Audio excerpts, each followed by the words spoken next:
with some exceptions. Yeah, I think that if just given the choice between proofs and mid states, that I think you separated it perfectly. That high end mint state coins are going to be rarer. They're going to be harder to find. They're going to command a better Well, it dollar. depends on the coin. That's the thing. Well, that's true. I mean, Like for example, um, Morgan dollars. You can find the MS-67 or 8 Morgan dollars relatively easy, but find a proof 68. Because that's a super expensive coin. right. And the total population of proof Morgans is very low to begin Yeah. with. So ultra rare and ultra So it desirable. really depends on the series, I think. Yes. But and you could say the same thing for like Walker halves. You know, the proofs are far, far more desirable than even high end mint state coins. However, you know, those high end mint state coins, particularly when you start getting into the high end of it, you know, 67, 68. Now, with some of these series, you're coming across coins that are prohibitively rare. Yes. And so the rarer coin is almost always going to be the better coin in the long run because it's going to, or I should say, the more desirable coin. But I think that's what he's trying to figure out is which is going to be more desirable. Yeah. And that's just it's going to be on a case by case, series by series basis. Um, there are certain coins that you're better off collecting in mid state. There are certain coins you're better off collecting in proof, and it's going to really depend on what that specific series that you're looking at is. Oh, let's go here. Hi, this is Bob Shippey, and you're listening to The Coin Show. And he didn't knock Matt off the air. No, I'm here. I'm good. Okay, Matt. So this year is the centennial anniversary of the Walking Liberty, the Walking Liberty half, the Standing Liberty quarter, and the Mercury dime. That's right.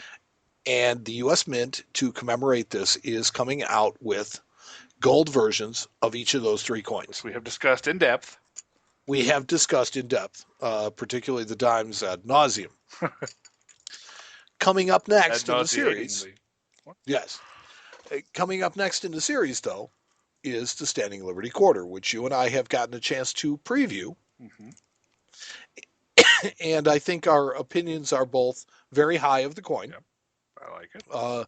Whereas I think that we met the Mercury dime with a collective kind of okay. You know, I mean, it could have been better, but it was nice. It was all right.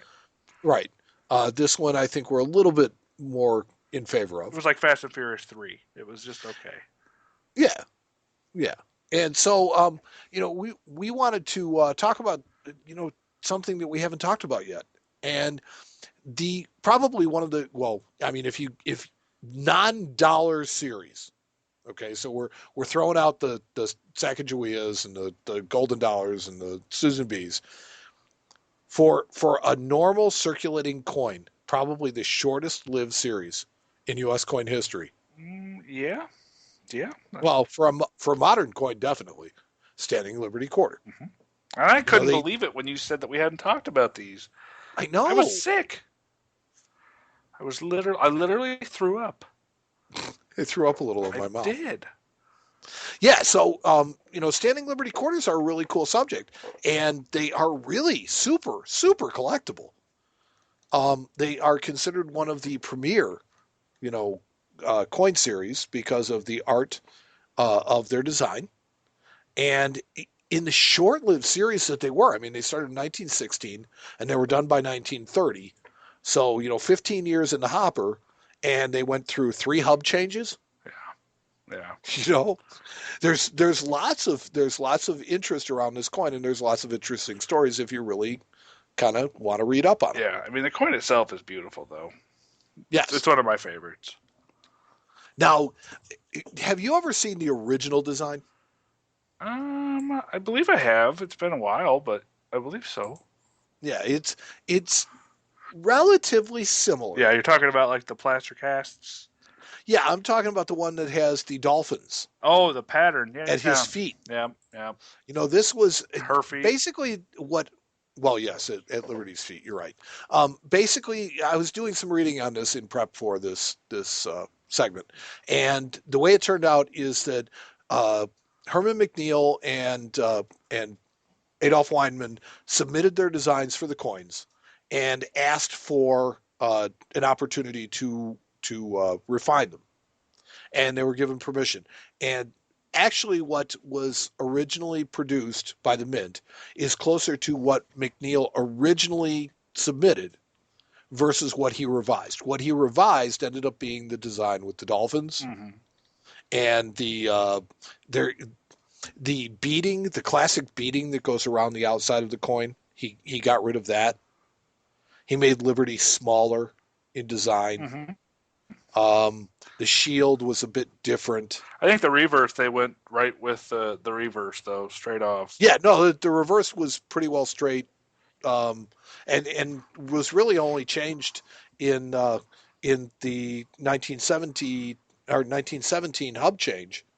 And I think that was just really to try and make the coin strike better, wasn't it? Yes, that's exactly right. Yeah. So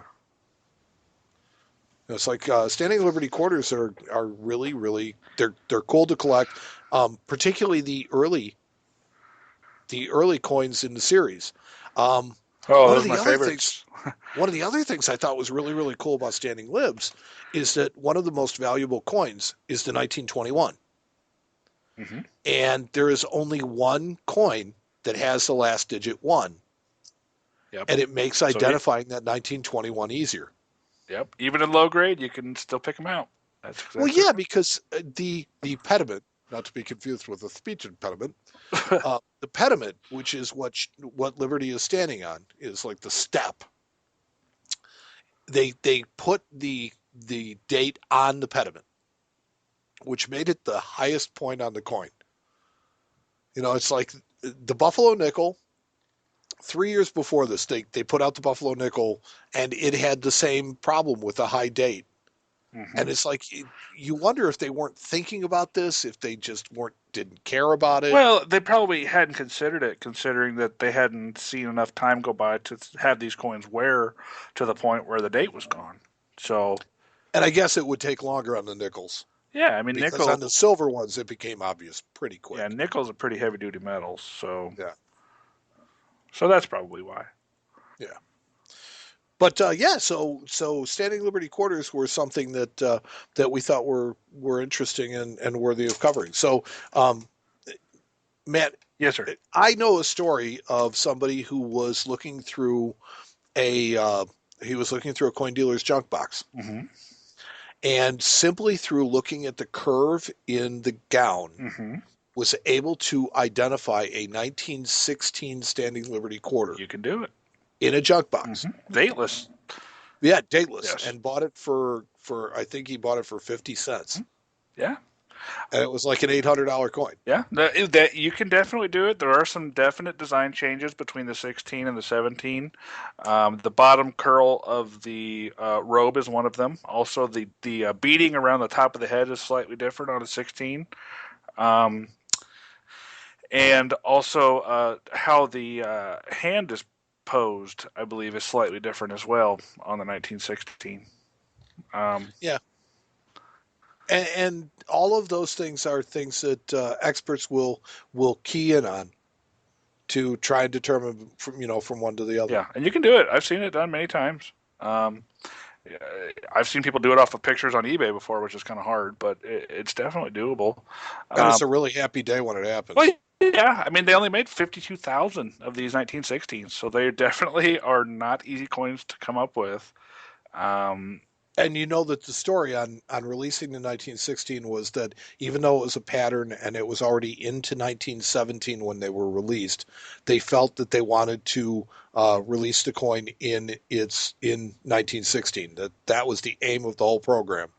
Yeah. And so because of that, they released the quarters, the patterns. It's interesting. I didn't know that. Yeah, They're a nice little piece of Well, trivia nugget. yeah.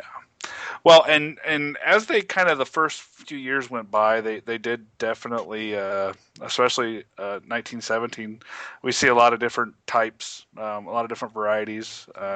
Obviously, Mike, you haven't talked about the bare breast exposed controversy yet. So I didn't know. I didn't think it was really much of a controversy. Well, it was in the day. I'm sure not so much today as we see, breasts everywhere nowadays. But, I think that it definitely in the day was a controversy. I mean, she was exposing herself, and people didn't. They weren't approving of that particular design, I guess. So the Mint actually went in and gave her a modesty makeover, I guess you could say, um, and added the armor. Yes, a chainmail vest. Chainmail vest, yes. Yes. So and it was still see-through. Well, just for the record. Still, it added some modesty, I guess you could say. And the cool thing about the series, I think, is there, for being such a small series, you pretty much have everything. You have a really neat overdate. You have a couple of rare coins, being the 21, and also the 16, of course. You have examples that are available in mint state pretty easily on most dates. You have coins that have different strikes. You have full heads. You have, the non-full heads. You have coins struck at several different mints. So, I mean, I think that for being such a short series, it really has a lot going on for it. Yeah, it's interesting to note that Standing Liberty Quarters were, I think, the only silver issues that had a mint mark on the obverse of the coin. That it remained there the entire series. The Walking Liberty also had originally an obverse mint mark. There you go. But the Mercury Dime didn't follow. I don't know if they were trying to do something new. I mean, thinking about it, it's like in 1909, here comes the Lincoln Cent with its obverse mint mark. Hey, I'm new. I've got an obverse mint mark. And then you come out with the Buffalo Nickel in 13, and it's on the reverse. The Walker had it on these three new for a while. Well, yeah, and in 1916, you got, the Walker has an obverse mint mark, the Standing Liberty has an obverse mint mark, and the new Mercury Dime reverse. Yeah. So, I mean, so nothing ever follows like real hard and fast convention. But by the same token, I thought it was interesting that, this is probably the only all silver coin ever made by the U.S. Mint that for its entire run had an obverse mint mark. You have several different obverse types, or you have three different obverse types. You have the type 1 with no, with the exposed breast. You have the chain, the male covered breast, and then you have the in 1925 they recessed the date into the pediment so that it would wear better on the coin. And this is the first evidence of the U.S. Mint actually taking action. I don't know, to try and help coin collectors to try and keep the dates on the coins. Yeah. Well, I kind of just glanced over it, but I did want to stop and kind of look at the one overdate for this series, which is have you ever seen one of these? These are really cool. They are really cool. The 18/7S is a rare coin. Even in low grade, they're expensive. And in mint state, they're ridiculous money. I mean, they're just absolutely stupid expensive. I think there's a total of, I read somewhere, 136 uncirculated examples, and that's it. So, and they've only graded a couple, I think 10 or 11 higher than MS65 or better. So it's one of those things that this coin just does not exist in anything above a 65, and it is very dramatic overdate. I think it's one of the neater overdates that we've ever put out. Well, sure, you've got a round number over a relatively straight number, and interestingly, you have the same overdate with the Buffalo Nickel that same year. Yep. 18/7S. Yep. So a lot of the same things. A lot of the same kind of stuff. The stuff was going on, in the mints at that time. So, it's just cool for such a short series to have such a neat overdate. So, and then I'll leave it at that. I just thought it was cool. And I think any discussion of Standing Liberty Quarters, well, there's two things that you have to by obligation mention. One is is J.L. Klein, Yeah. The man. foremost authority.